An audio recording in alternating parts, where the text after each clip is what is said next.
சிறு வயது எனக்கு 5 வயது தொடக்கம் நான் ஹாஸ்டல்ல இருந்தால் படிக்க வழிகிட்டேன். என்ற அந்த நாட்களில் யுத்த நாட்கள், வீட்டு சூழல் கஷ்டம், அநேக விதமான காரியங்கள். இப்போ சிறு வயதில் எனக்கு 5 வயது இருக்கும்போதே என்னை கொண்டு ஹாஸ்டலில் விட்டு விட்டார்கள். அந்த சூழ்நிலையை நாங்கள் எங்கள் அம்மா இந்து, அப்பா இந்து வைராக்கியம் கொண்ட ஒரு குடும்பத்திலே நான் வளர்க்கப்பட்டேன். இவ்வாறான சூழ்நிலையிலே இயேசுவண்டா யாருன்னு தெரியாது, கடவுள்ன்ற மத நம்பிக்கை எந்த இதுவுமே எனக்கு இல்லை. சிறு வயதிலிருந்து வளர்க்கப்பட்டேன். ஒரு சாதாரண ஒரு இல்லத்திலே வசித்து ஓலவல் படிக்கும் மட்டும் அந்த இல்லத்திலே படித்து வளர்ந்து அந்த இடத்திலே நான் இருந்தேன். இவ்வாறான சூழ்நிலை கடந்து சென்றது எனது தகப்பனாருடைய முதல் மனமாற்றம். அதாவது தகப்பனார் செய்யாத அட்டாசம் இல்லைன்னு சொல்லலாம். என்னுடைய தகப்பனார் நல்லா குடி போதைக்கு அடிமை இருந்தார். அதாவது சூதாட்டம், இவ்வாறான அநேக விதமான காரியம், உலகத்தின் காரியத்தில் அநேக விதமான காரியத்தில் அந்த நாட்களில் ஈடுபட்டிருந்தார். என் அம்மா ஒரு நாள் தோட்ட வேலைக்கு சென்று வருவாங்க. நாங்கள்லாம் ஒவ்வொரு அண்ணா அக்கா எல்லாரும் ஒவ்வொரு இடத்துல படித்தோம் ஹாஸ்டலில். அப்போ அம்மா சரியாக கஷ்டப்பட்டு எங்களை வளர்த்து எங்களை படிப்பிச்சாங்க. ஆனால் அந்த நேரத்தில் ஆண்டவர்கிட்ட அன்பு எங்களுக்கு தெரியாது, இயேசு என்றால் யாருன்னு தெரியாது. எங்களுக்கு அந்த பாதையை யாரும் அந்த நேரத்துல காட்டல, யாருமே சொல்லல. ஆனா இவ்வாறான சூழ்நிலை தான் நான் சிறு வயதுல கண்ணால் பார்த்து வளரக்கூடியதான சூழ்நிலை இருந்தது. ஒரு சந்தர்ப்பம் வந்தது.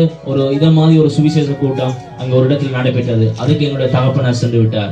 அந்த தகப்பனார் அந்த கூட்டத்தில் சென்று அங்க ஒரு செய்தியாளர் சொன்ன வார்த்தை, கடவுளுடைய வார்த்தையை ஏற்றுக்கொண்டு அந்த தகப்பனார் மனம் திரும்பினார். அந்த நேரத்தில் அந்த இடத்துல அவர் மனம் திரும்பி குடிப்போதை, மதுபாவனை, சூதாட்டம் எல்லாவற்றிலும் என்று ஒரு விடுதலை இயேசப்பா கொடுத்தார்.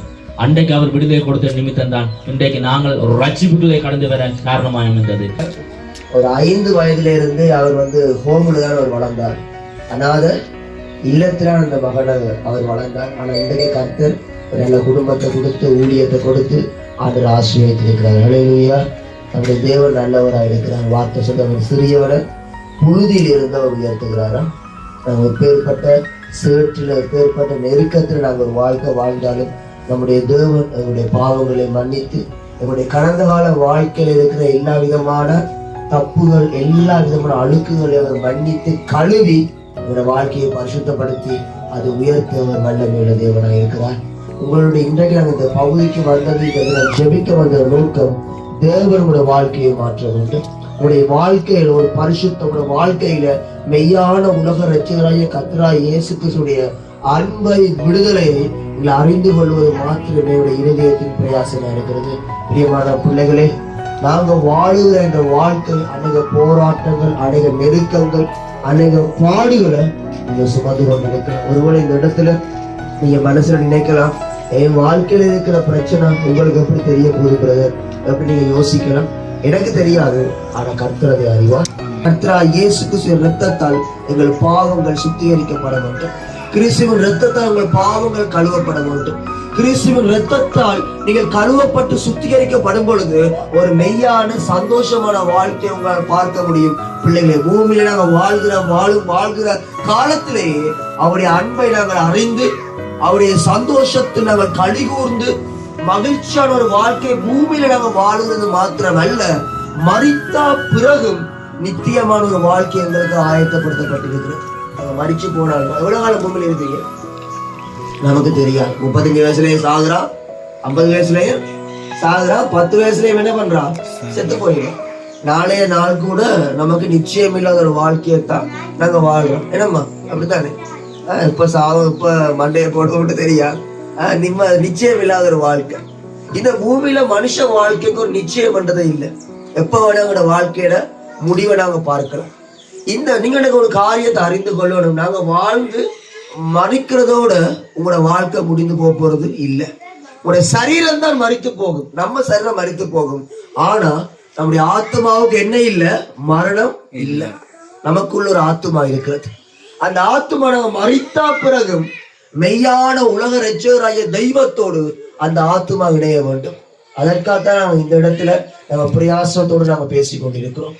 இந்த பூமியில நாங்க வாழ்கிற காலத்துல விரும்பின பாவ பழக்கங்களை பண்ணி, களியாட்டுக்களை பண்ணி, அதை பண்ணி இதை பண்ணி, இருதயத்துல என்னென்னலாம் தோணுதோ எல்லாத்தையும் பண்ணி நாங்க ஒரு கால்மோட போக்குல ஒரு வாழ்க்கை வாழலாம்.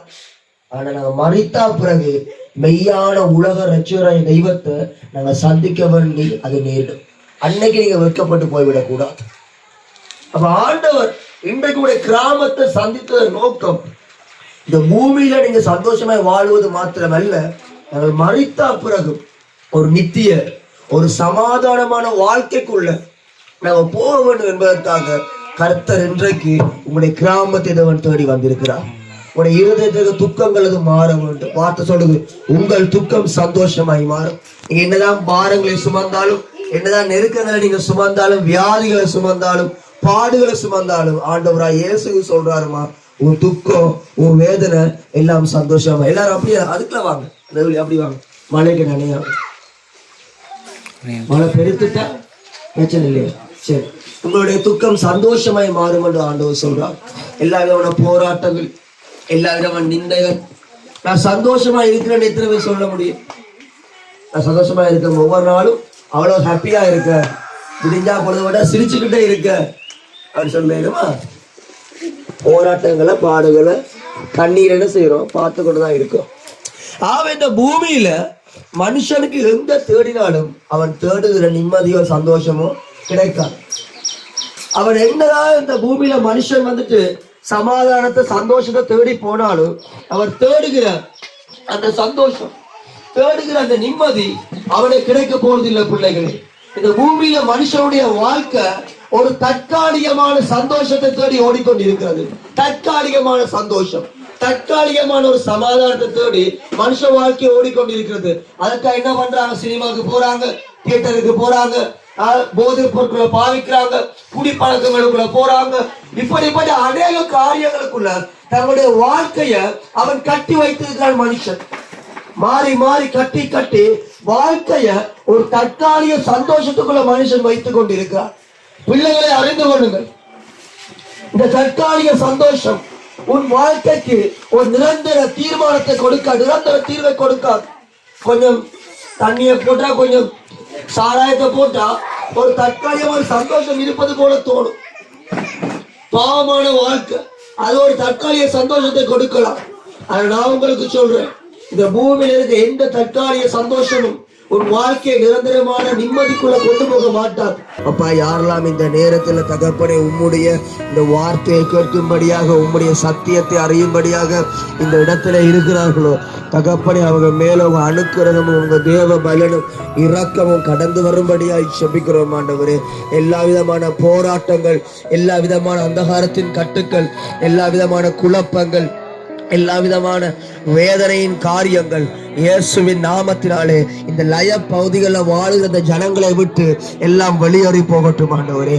அப்பா, எல்லா வியாதிகளும் ஒரு சுகம் உண்டாகட்டும். எல்லா விதமான அப்பா மாந்திரிய கட்டுக்கள், பில்லி சூனிய காரியங்கள் வாழ்க்கையில அப்பா வியாதிகளுக்குள்ள இருக்கிறவர்கள் மேல உங்க வலது கரம், சுகமாக்குகிற கரம் வைக்கப்படும்படியா நாங்கள் செபிக்கிறோம். தேவ இரக்கத்துக்குள்ள வைக்கிறோம். அந்த அம்மாக்கு ஒரு செபிங்க, அம்மா காலில் கைய வச்சு செபிங்க. அப்பா, அவங்க விடுதலை இந்த குடும்பங்கள் மேல உண்டாகட்டும். எல்லா விதமான கோணல்கள் நேராய் மாறட்டும். நடக்க முடியாத கால்கள் ஆண்டவரை பலன் பரட்டும் ஆண்டவரே.